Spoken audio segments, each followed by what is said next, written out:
guys, how we doing?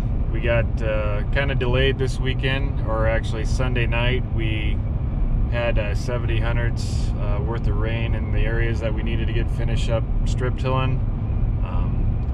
In our area we call it by hundredths because we're American. Funny story is my in-laws are from Northwest Iowa and they always use tenths, and so I don't know, whatever area you're from, we use, it's common for us to say the hundredths around here. So a little fun fact for you.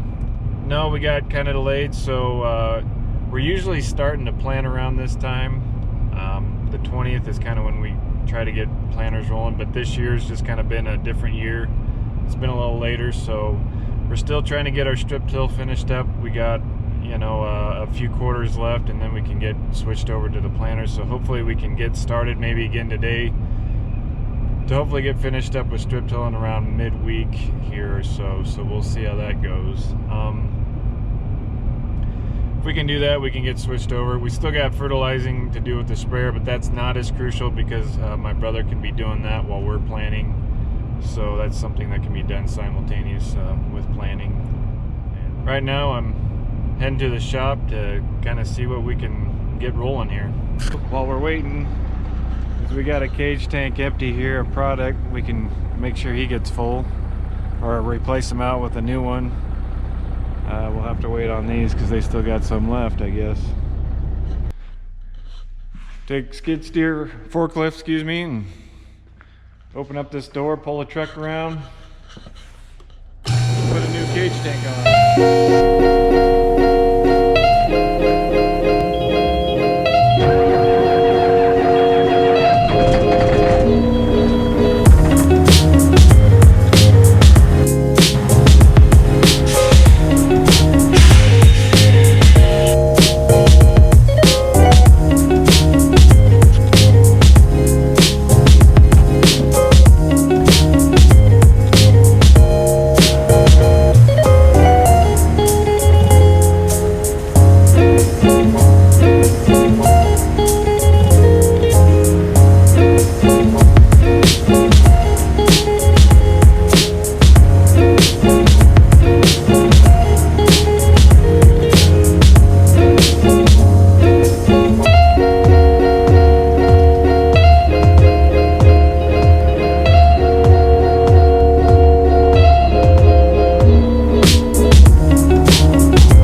Some people may laugh at this, but this is the handiest thing ever.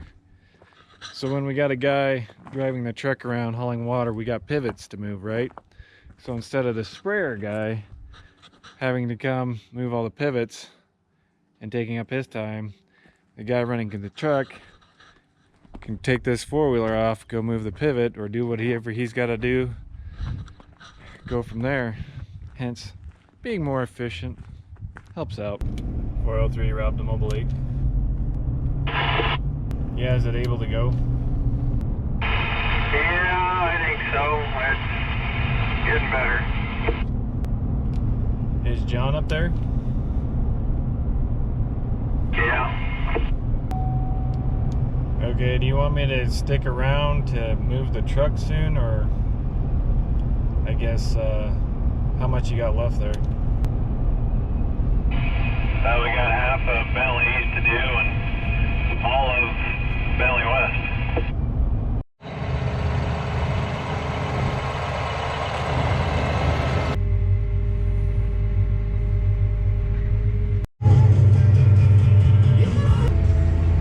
So what I'm doing now is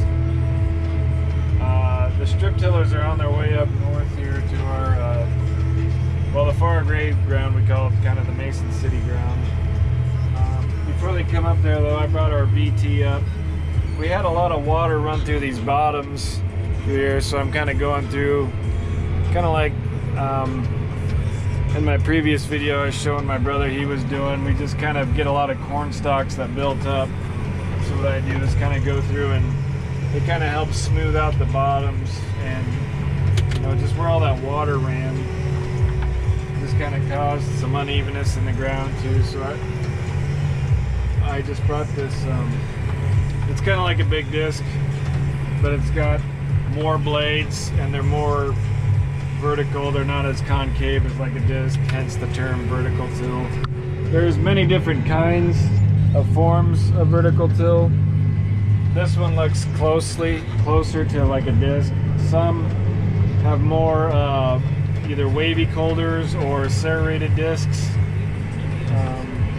Just kind of all different versions of it, but this is the one we can use because it's kind of a hybrid. I'd say it's more of a hybrid piece of vertical till. But now you just kind of get some unevenness like this through the bottom, and this isn't too bad through here, but you still get some clumping of the trash and whatnot. So hopefully this smooths it up for the strip tillers to go through, and it'll make it work better, hopefully. What this is, it's a Landau, I can't really remember the number of it, but it's a Landau 33-foot vertical till machine. And it's also, we hooked it up to a 8310R. This is a 2013 John Deere tractor.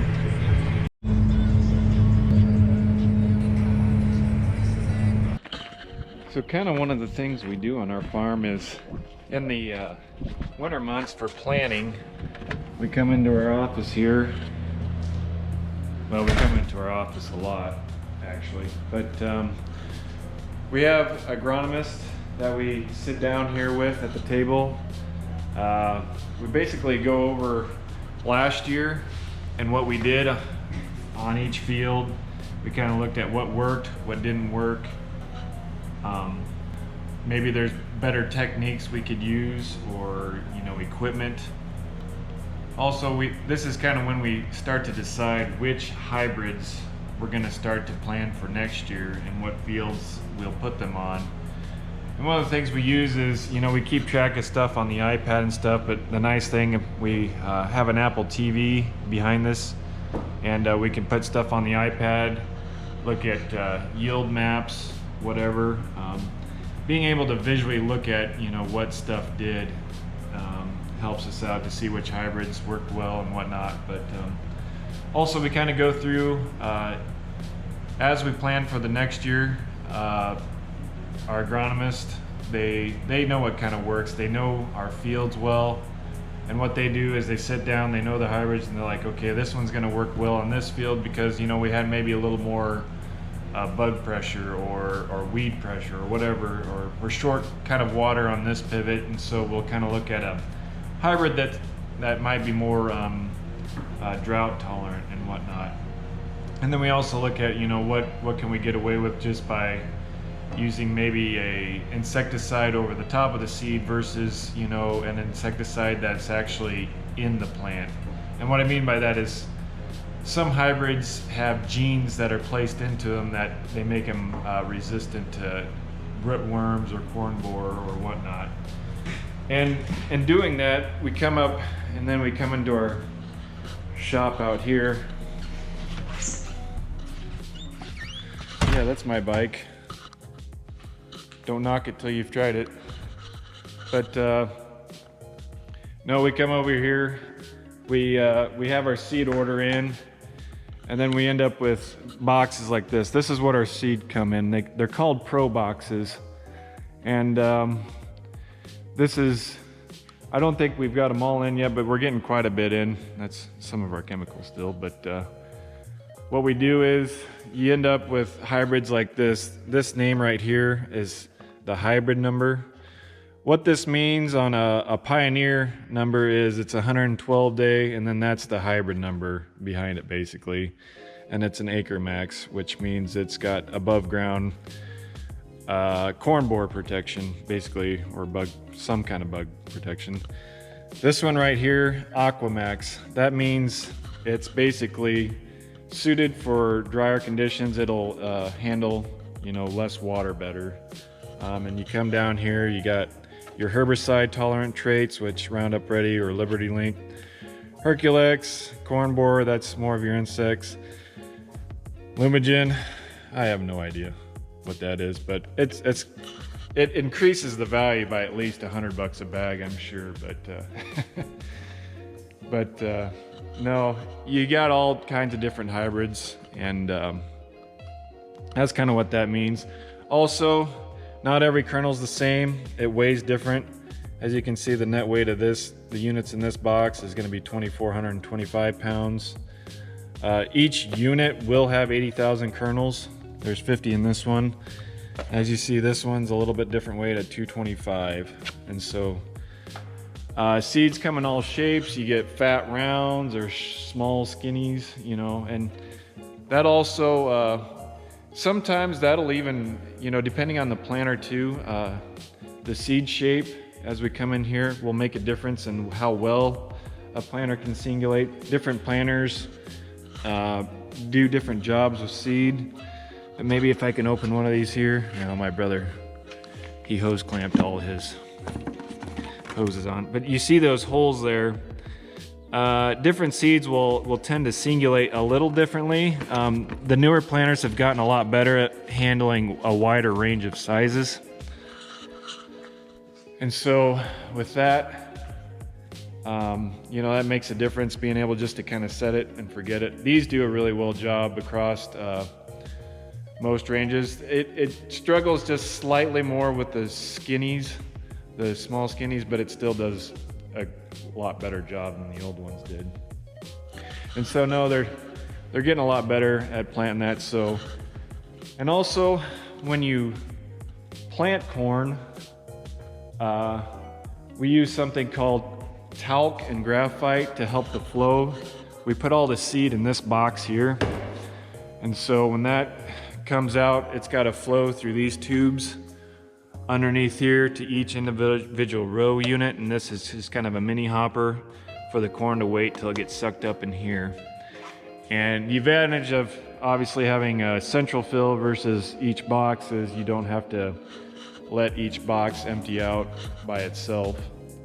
And so you know, I used to, when I had my box planter, I'd have to, when I'd get low, scoop it out and kind of even it out, because you never have the exact same amount of seed in each box. But nice thing about these, you just fill in one spot and go.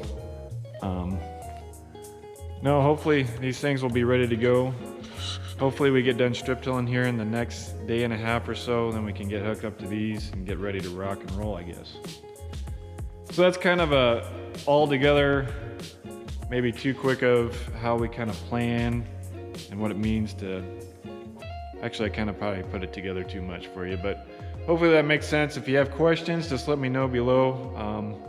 Sometimes I kind of assume things that, you know, I've been doing this my whole life, and so I kind of maybe just assume too much. You know, that's what I'm here for, is to try to help you guys understand kind of what we do on the farm here. Like I said before, we're a corn and soybean operation. That's what we produce. We don't have any soybeans yet. We plant corn first, and then we plant our soybeans later. But once we get done planting corn, we'll just go right into soybean planting. And so that's an explanation for now. I'll continue to explain things as we go along here. So hopefully that helps. And if you find it somewhat useful, just hit subscribe below, like, share, whatever you got to do. Just yeah, just do it if you feel like it's beneficial. If not, we'll catch you later. Bye.